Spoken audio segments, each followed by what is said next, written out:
ada beberapa yang buatnya itu di akhir, tapi saya buatnya langsung di sini.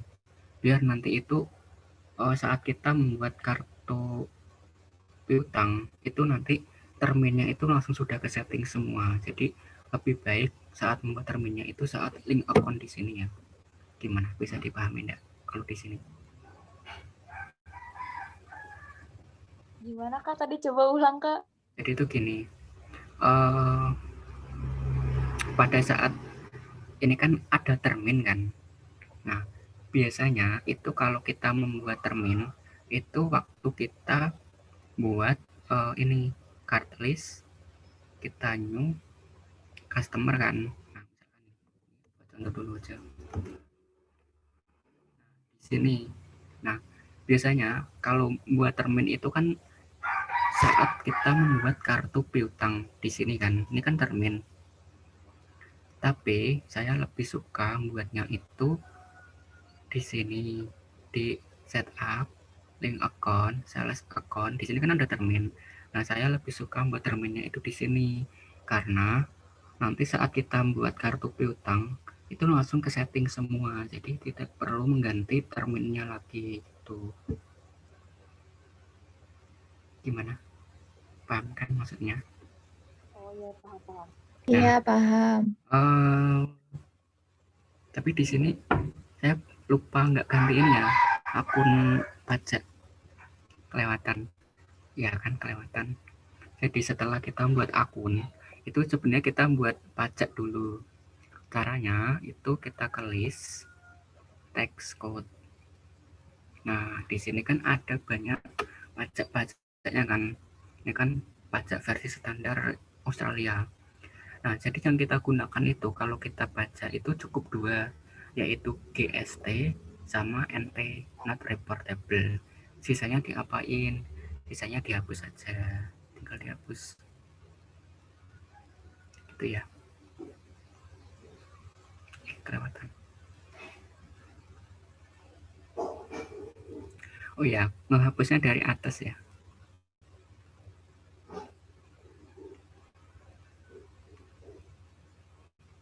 Kenapa dihapus? Karena ada di daftar akunnya itu nanti ada yang berhubungan dengan pajak-pajak ini. Jadi teman-teman hapus saja. Kayak ini loh, kayak apa namanya?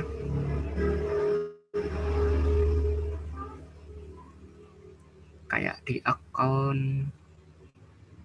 Nah, ini kan akun pajak kan. Nah, kalau pajaknya nggak dihapus tadi, itu nanti akun ini nggak bisa dihapus. Kayaknya udah bisa sih. Nah, udah bisa kan. Ingat ya, GST sama NT jangan dihapus. Nah, untuk GST kita ganti aja. Untuk text code-nya ganti PPN. Untuk deskripsinya ganti aja pajak pertambahan nilai. Nah, untuk link account for tax collected, nah itu diganti dengan VAT outcome. Terus untuk yang bawahnya itu ganti dengan VAT income. Untuk ini nggak usah diisi, langsung aja kita oke.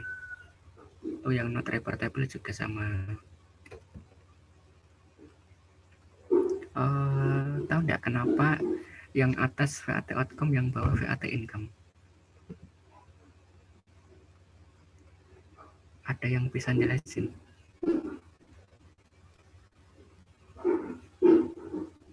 Kenapa Mas tadi, Mas? Kenapa yang atas itu VAT outcome dan yang bawah VAT income?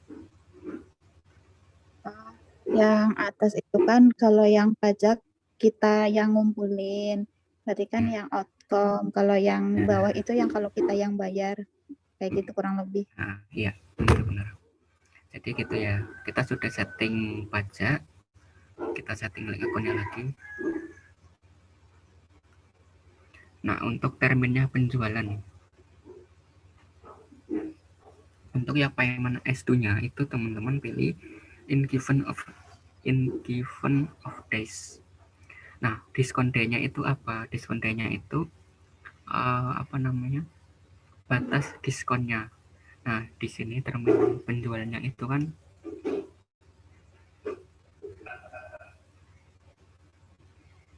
1/10 N30, artinya pembayaran dalam waktu 10 hari kena potongan 1% dengan batas waktu 30 hari. Kalau lebih dari 30 hari terkena denda 1%. Nah, jadi memasukkannya di sini diskon D-nya kan berarti berapa? 10 kan. Terus balance 10, due-nya itu batas waktunya berapa? 30, 30. Diskonnya 1, telatnya 1. ya betul. Nah, terus untuk test code-nya di sini pilih PPN, untuk frag text code-nya kita pilih NT, tidak kena pajak. Kita oke. Nah, link account untuk sales sudah. Terus untuk link account purchase.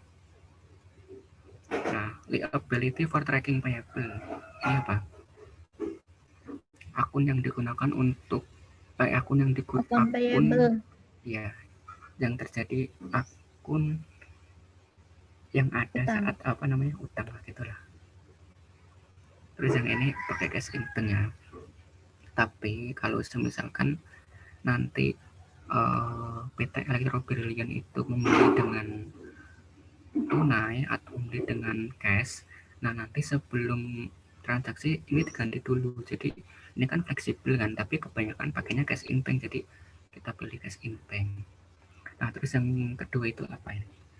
I can receive item without supplier bill. Nah, ini tuh jarang banget digunakan, tapi sebenarnya ini kalau dalam kenyataannya itu ada. Jadi saya menerima item tanpa faktur. Nah, jadi itu kalau kita beli barang itu kan biasanya kan emang kita dapat barangnya sekaligus kita dapat fakturnya kan. Nah, tapi kalau kita kayak beli barang material itu kan biasanya kita dapat barangnya dulu, terus fakturnya kan nanti saat kita mau bayar atau gimana ya intinya gitulah. Tapi kalau dalam kasus ini I akan receive ini nggak kepake, terus jadi nggak usah dicentang ya. Terus I pay frag on purchase, saya membayar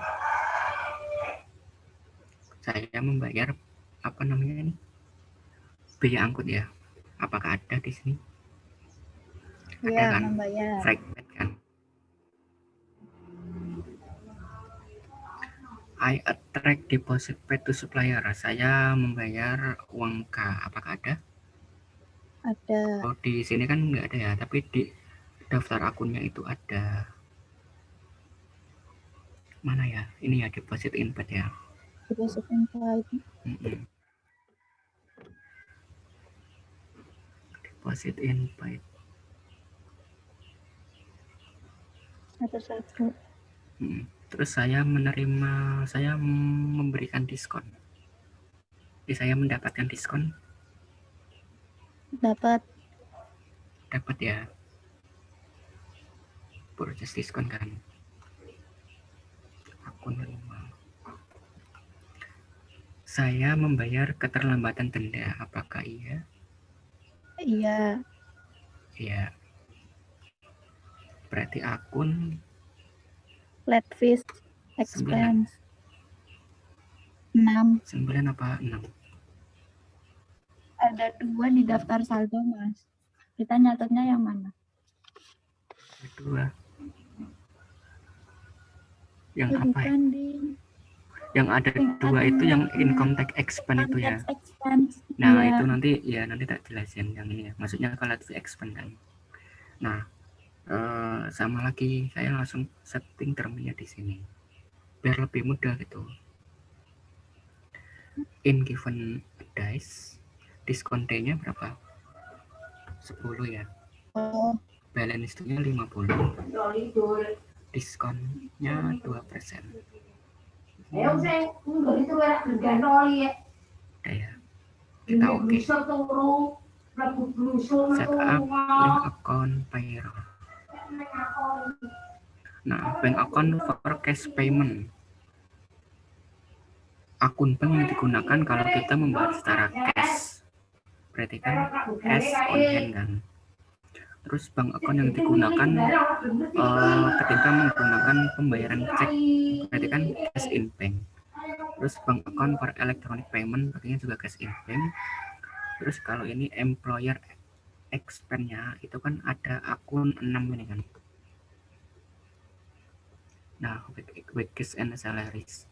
Nah, jadi itu kalau di Mayap itu dibedakan antara employee expense employee sama beban pajak sama beban gaji sama beban upah itu dibedakan kalau dalam Mayop.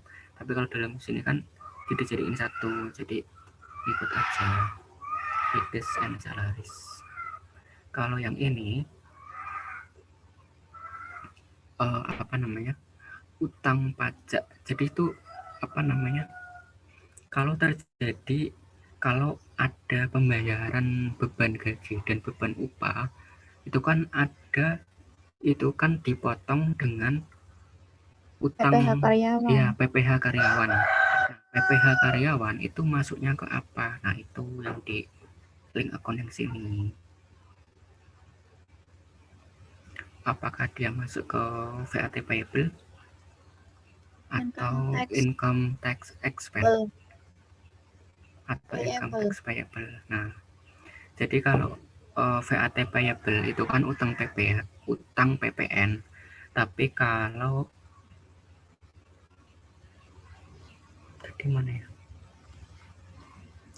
income tax payable itu adalah utang PPH pasal 21 atau utang PPH karyawan gitu ya. Nah, jadi sudah untuk akun sudah, untuk pajak sudah, untuk link akun juga sudah. Nah, ini untuk lebih mudahnya itu dihapusin aja untuk sisa-sisanya ini. Yang tadi kan saya sudah bilang kalau saya itu kalau buat akun baru itu saya pakai kapital supaya lebih mudah. Jadi yang enggak huruf kapital itu berarti bawaan dari Mayop. Nah, itu bisa dihapus gitu. Misalkan nih kayak gini. Kan bisa dihapusin kan. Nah, kalau misalkan nggak dihapus boleh-boleh aja, cuma biar lebih mudah aja gitu. Lebih rapi.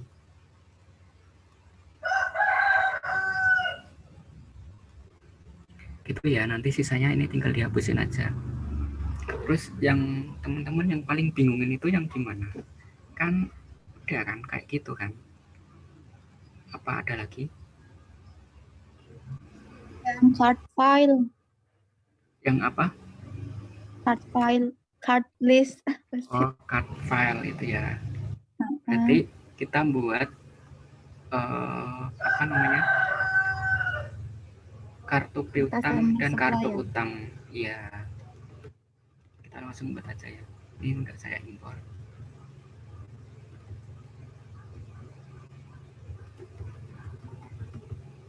Nah, kita buat apa dulu nih? Suppliernya dulu.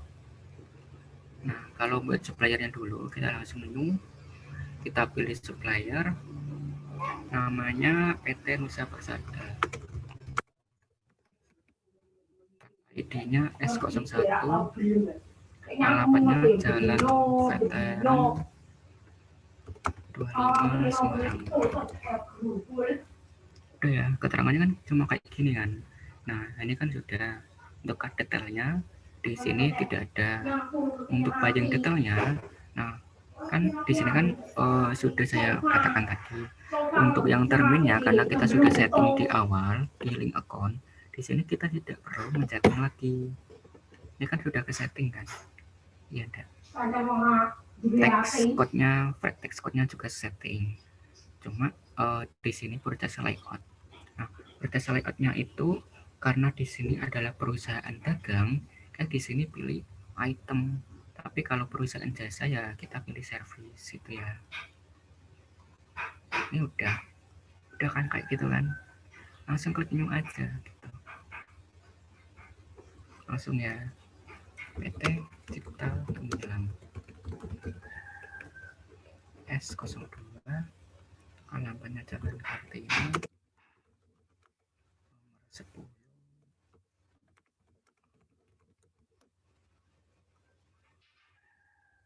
Nah, ini sudah ke setting lagi kan. Kalau misalkan nggak di setting di awal itu biasanya nanti ini men-setting lagi. Ini tinggal men-setting proses layoutnya doang. Udah, kita new lagi. PT Karinda.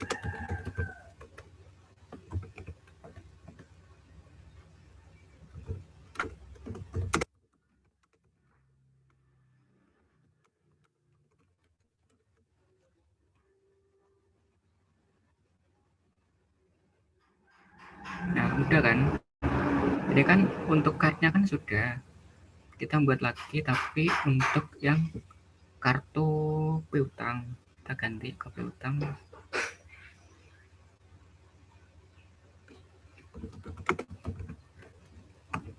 Terus yang kesulitan yang gimana? Bisa ceritain nggak? Yang inventory ternyata. Oh, yang inventory. Berarti ini tak skip aja dulu ya. Nah, ini nanti kan teman-teman bisa buat ini sendiri kan. Yang inventory ya. Oke. Inventory. Nah, ini inventory. Nah, jadi kalau di inventory kita buat daftar kartu persediaan itu kita nggak di card file tapi di inventory, terus item list kita buat baru kan. Nah, untuk buat barunya kita klik new di sini. Nah, ini item numbernya ini ya, kita yang ini dulu. Ini kalau di inventory dibalik item number dulu. Jadi dulu saya juga sering kebalik antara item number sama name-nya, itu sering kebalik.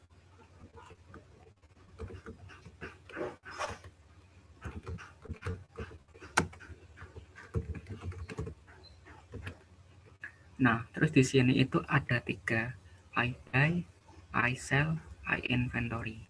Nah, I buy itu apa?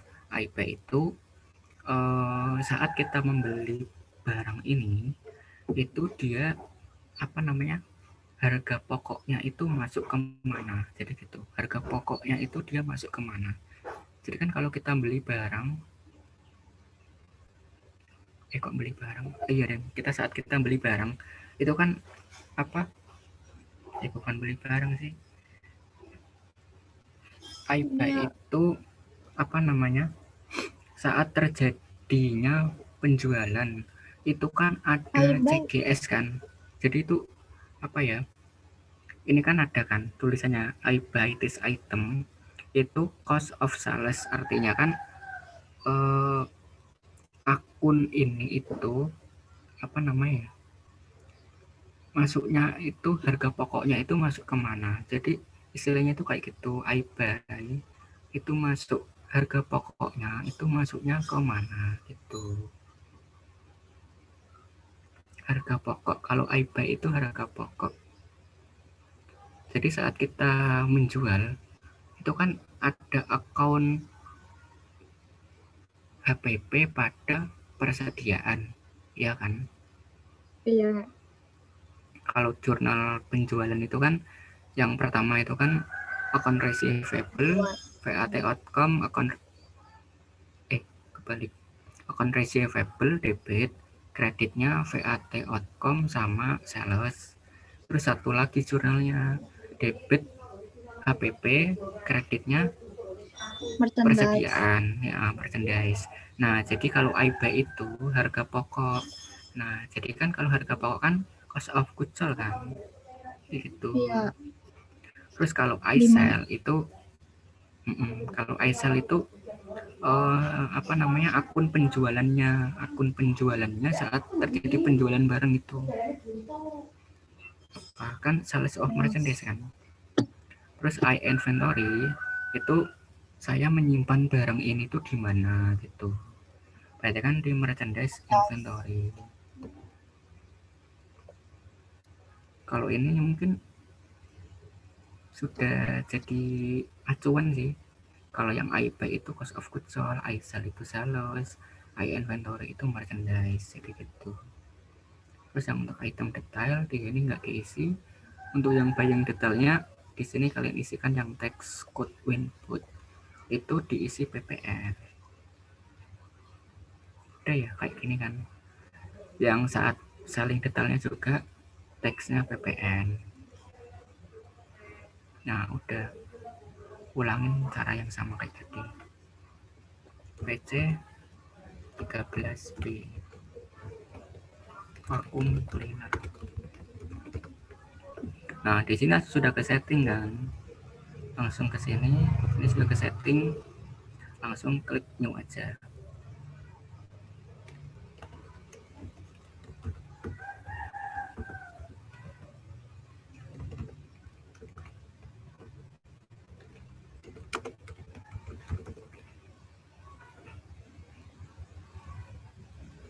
Sudah ke setting semua, langsung klik OK. Nah kan sudah. Nah biasanya yang agak kesulitan itu waktu input saldo awal yang ini. Iya enggak sih? Apa gimana? Iya yang itu. Nah yang itu kan. Jadi itu ada dua cara. Tapi ada cara yang lebih mudah. Cara yang mudah itu ya teman-teman ke adjust inventory. Klik adjust inventory. Date-nya bisa diisikan tanggal 1 Desember 2014. Untuk memonya bisa diisikan saldo awal, persediaan barang dagangan. Nah, untuk item numbernya masukin satu-satu. Yang pertama kan garment. Nah, kuantitinya ada berapa? Ada 60. Unit price-nya ada berapa? Unit apa harganya berapa? 600.000. Untuk akunnya apa? Untuk akunnya kan kita fungsi kita membuat, Merchandise. nah iya, merchandise inventory.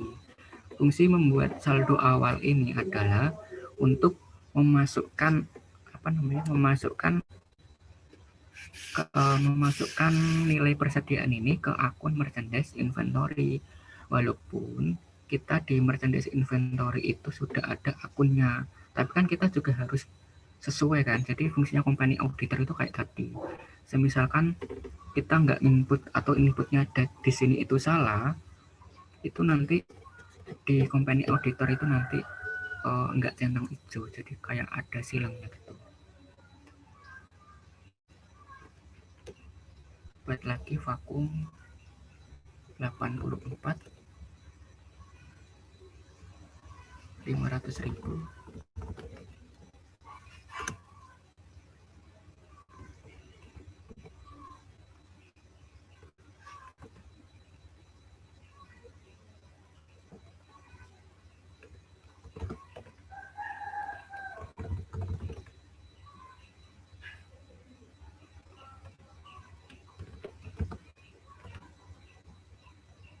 Nah terus tipsnya itu ya, sebelum kalian record ini ya, sebelum kalian record itu pastikan teman-teman klik CTRL plus R. Nah fungsinya itu untuk melihat jurnalnya. Jadi walaupun di sini hanya data awal, tapi di sini sudah ada jurnalnya. Nah fungsi dari ini kan sudah benar kan, 98 juta kan, ini sudah benar. Nah ini saya record. Nah, walaupun waktu kalian input saldo akun itu kan di sini kan sudah ada di merchandise inventory kan. Kalau kalian input saldo awal itu kan nanti merchandise inventory-nya kan sudah ada 98 juta. Tapi kita juga harus input di inventory-nya tadi juga sama gitu sih. Biar company auditornya itu sama.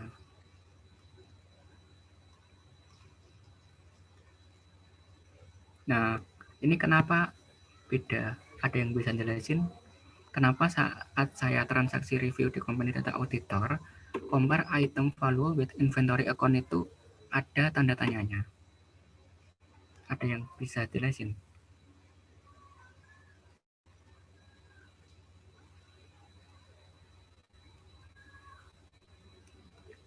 Nah, jadi kan kayak tadi kan, kalau semisalkan akunnya ini saya sudah isi 98 juta di merchandise inventory-nya, ini kan harusnya kan sudah saya isi 98 juta, tapi karena saya belum isi, tapi di apa daftar persediaannya sudah saya isi. Jadi ada perbedaan antara data awal dengan input kita. Tapi kalau misalkan saya di sini saya isikan 98 juta, saya cek lagi komponen data auditor. Nah, di sini sudah centang. Jadi gitu sih. Gimana? Ada yang bingung enggak?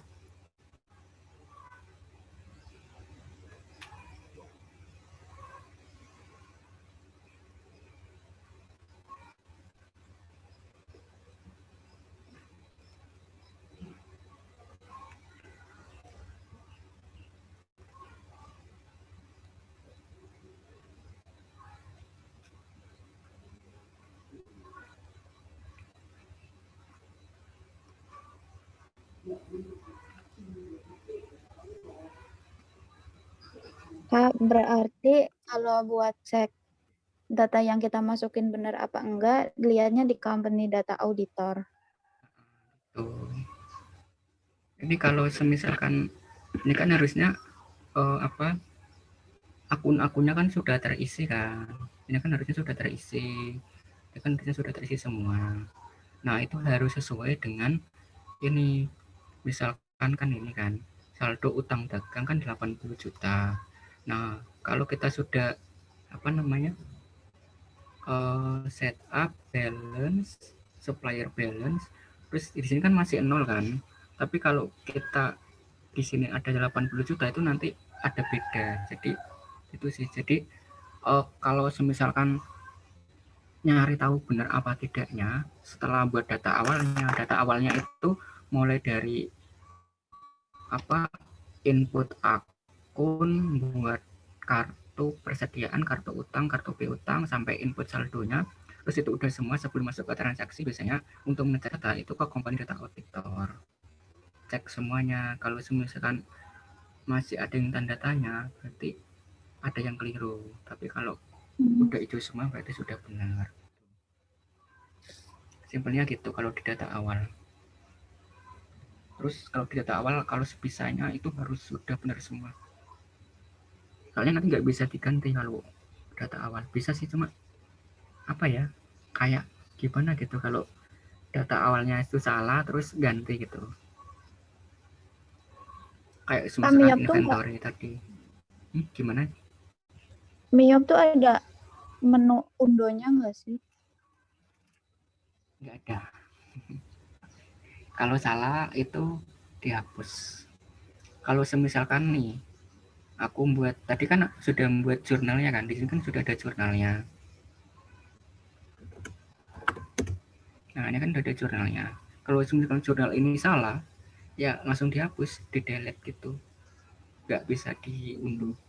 Atau kalau cuma diganti, bisa sih cuma diganti ini. Misalkan nih, ini tanggalnya tak ganti, itu bisa. Terus misalkan ini kuantitinya tak ganti, itu bisa.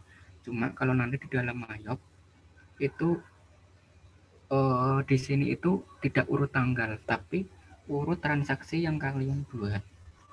Jadi misalkan ini kan tanggal 1, terus saya ini salah, saya buat lagi atau saya revisi, walaupun di bawahnya itu ada tanggal 2, 3, 4, 30, itu nanti yang transaksi yang baru saya buat itu tetap berada di paling bawah. Jadi ketahuan nanti teman-teman kalau misalkan oh ya ini nanti ini transaksinya pernah salah, itu bisa kelihatan. Terus kebanyakan salahnya itu di mana? Kebanyakan salahnya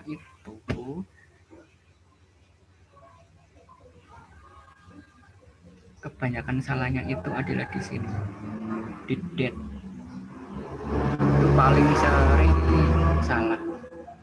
Entah itu saya, entah itu teman saya, pokoknya nggak tahu lah. Pokoknya itu di date itu paling sering salah karena transaksinya ini kan 2014, sedangkan kalau di Mayap itu nanti otomatis tanggal sekarang gitu.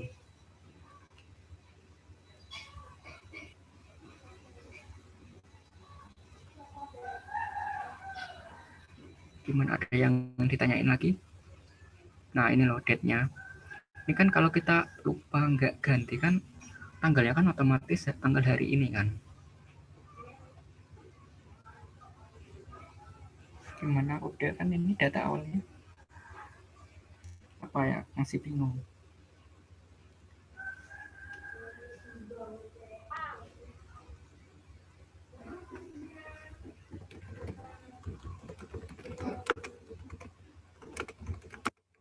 Tanya Kak, Gimana? ini cara nge-save-nya gimana? Oh, cara nge-save-nya. Kalau di Mayop itu otomatis ke save. Jadi, misalnya ini kan nggak ada save-nya kan, ini langsung tak close. Itu otomatis ke save. Nah, ini quick no report no. Udah, ini langsung ke save gitu. Tanpa perlu di save, langsung ke save sendiri. Berarti ini kirim filenya yang .mayap itu ya Kak? Oh, belum tahu untuk ini. Di Elena ada apa ya? Kemarin tuh ya, aku nggak tahu juga ya. Oh, yang kelas PAKTA kemarin itu cuma ngisi kartu kendali doang kok. Kemungkinan cuma kayak gitu, karena kan masih data awal doang kan. Masih data awal. Kemungkinan minggu depan dikirim file mayatnya.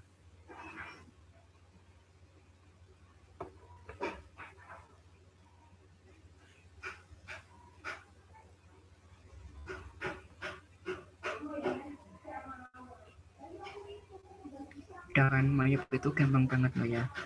Beneran. Kalau udah bisa satu laporan ini untuk teman-teman 1 hari udah selesai. Semalam udah selesai. Kalau yang nggak bisa gampang bikin pusing. Iya, kalau yang pusing itu memang di data awal, tapi kalau sudah masuk transaksi itu justru malah gampang banget. Jadi satu transaksi itu paling 30 detik itu udah selesai, udah kelar. Udah sampai selesai gitu deh. Enak deh pokoknya. Daripada kalian kemarin buat yang akuntansi keuangan, ribetnya minta ampun kan. Buat kayak gituan susah nih. Kalau ada yang salah, kalau kemarin kan kalau misalkan teman-teman ada yang salah kan, aku nyarinya kan juga susah banget karena ini salahnya di mana ya. Nah itu tak cari loh, gitu. Salahnya ternyata di sini, jurnalnya di sini ada yang salah. Tapi kalau di Mayap itu lebih gampang. Kalau ada yang salah ya tinggal delete aja, tinggal ganti. Udah kan, kayak gitu malah. Kalau menurutku malah lebih susah akuntansi keuangan daripada Mayap. Karena kalau Kak, tadi saya baru cek udah Elena, ini tinggal 1 menit. itu suruh submit hasil kerja praktiknya Kak. Bisa di screenshot enggak ya? Mau lihat dulu. Atau nanti nunggu jam 1, nunggu Bukara. Oh ya udah. Disuruh submit yang data awal kayak gitu. Kalau data awal berarti file mayupnya. Soalnya kalau file PDF-nya nggak bisa, belum bisa kalau file PDF-nya. Kemungkinan sih itu. Tapi kemarin Bukara bilangnya minggu depan sih, sebelum perkuliahan. Format mayap nggak apa-apa Kak?